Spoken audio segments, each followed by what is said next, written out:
Perkenalkan, nama saya Kusino Jaya, dari SHTIB dengan NIM 2194. Kali ini saya akan menjelaskan mengenai bagian-bagian drone multicopter. Drone adalah istilah yang digunakan untuk menyebut sebuah kendaraan terbang tanpa awak. Pada awalnya drone hanyalah sebuah fasilitas yang digunakan oleh pihak militer. Namun kini semua orang bisa menggunakannya untuk berbagai keperluan sebagai kendaraan terbang tanpa awak. Drone memiliki komponen atau bagian penting penyusun yang terhubung satu sama lain. Bagian-bagian drone ini memiliki peran dan fungsinya tersendiri sehingga alat ini bisa terbang sesuai dengan fungsi yang digunakan pengguna. Mengenal bagian-bagian drone. Untuk memberikan hasil terbaik, berapa orang lebih memilih merakit drone mereka sendiri dibanding membeli drone yang siap pakai. Maka dari itu penting sekali untuk mengerti spesial bagian drone beserta fungsinya. Yang pertama, frame. Frame adalah kerangka utama dari sebuah drone.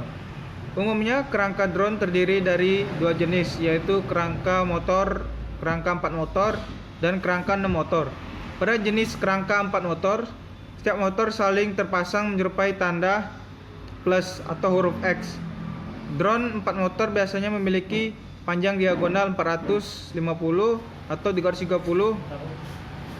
Namun ada pula yang ukurannya lebih kecil. 2. Motor. Motor menjadi salah satu bagian drone yang sangat penting untuk mendorong rotasi baling-baling komponen. Inilah yang meningkatkan kekuatan agar drone bisa terbang. Jumlah motor pada drone pasti selalu sama dengan jumlah baling-baling. Penggunaan motor harus sangat diperhatikan, baik pada parameter arus dan tegangan, kecepatan, kekuatan dorongan, dan efisiensinya. 3. Baling-baling. Baling-baling akan bergerak atas dorongan dari motor. Kerjasama antara motor dan baling-baling inilah yang sangat penting untuk dapat menerbangkan drone. Baling-baling sendiri berputar dengan arah paling berbeda. Pada drone 4 motor, dua baling-baling berputar dengan arah berlawanan jarum jam. Sementara itu, dua baling-baling lainnya bergerak secara jarum jam. 4. Flight controller. Flight controller bisa diibaratkan sebagai komputer mini yang berperan sebagai pengendali utama untuk menerbangkan drone. Komponen inilah yang bertugas untuk mengumpulkan sekaligus mengelola informasi terkait kecepatan, ketinggian, kemiringan arah, dan hal lainnya. Alat ini juga berfungsi untuk mengontrol penerbangan drone agar tetap bisa berada dalam kondisi yang diharapkan.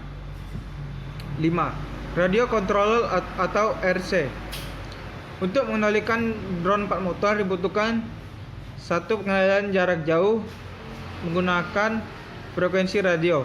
Nah, pengendalian inilah yang dimenangkan dengan radio controller. Kendali ini membutuhkan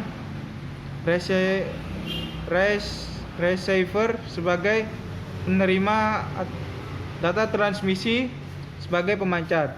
Receiver dipasang pada drone serta langsung terhubung pada flight controller. Sementara itu, transmitter berada di tangan pengendali drone. Radio drone membutuhkan 4 kanal untuk berkomunikasi dengan drone. Masing-masing channel tersebut digunakan untuk mengendalikan lift, rudder, elevator, dan roll. 6. Electronic Speed Controller atau ERC. Komponen ini bertugas mengatur kecepatan motor pada drone. Cara kerjanya bermula saat flight controller memberikan sinyal untuk meningkatkan kecepatan sinyal ini, kemudian diterima oleh RRC yang terhubung dengan motor pada badan drone. Fungsi RRC ini adalah untuk menerjemahkan sinyal yang dikirim flight controller untuk mengurangi atau menambah daya sebuah motor pada drone yang terhubung dengannya. 7. Baterai. Drone tentu tidak lengkap tanpa adanya baterai. Komponen ini berperan sebagai sumber daya drone. Baterai memasok energi melalui kabel distribusi listrik. Jenis baterai yang paling umum digunakan adalah LiPo atau lithium ion polymer. yang setiap sel memiliki nominal daya sebesar 3,7 volt. Semakin besar ukuran drone, maka semakin besar daya baterai yang dibutuhkan untuk bisa menggerakkan motor-motornya. Setidaknya butuh sekitar 2-6 sel pada baterai drone yang artinya membawa daya listrik sebesar 7,4 sampai 22,2 volt. 8. Kamera.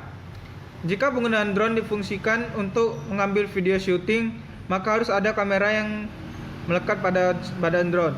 Biasanya kamera yang digunakan untuk tujuan fotografi atau videografi menggunakan drone adalah kamera GoPro yang berkualitas.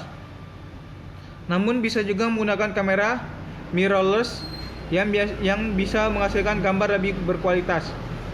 Itulah bagian-bagian drone beserta tugas dan fungsinya masing-masing. Setiap komponen drone tentunya memiliki kerjasama untuk menerbangkan drone sesuai dengan keinginan kebutuhan pengendali.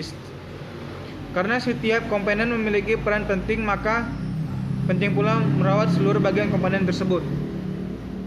Sekian penjelasan saya mengenai bagian-bagian drone multicopter. Mohon maaf bila ada salah kata. Saya ucapkan terima kasih banyak.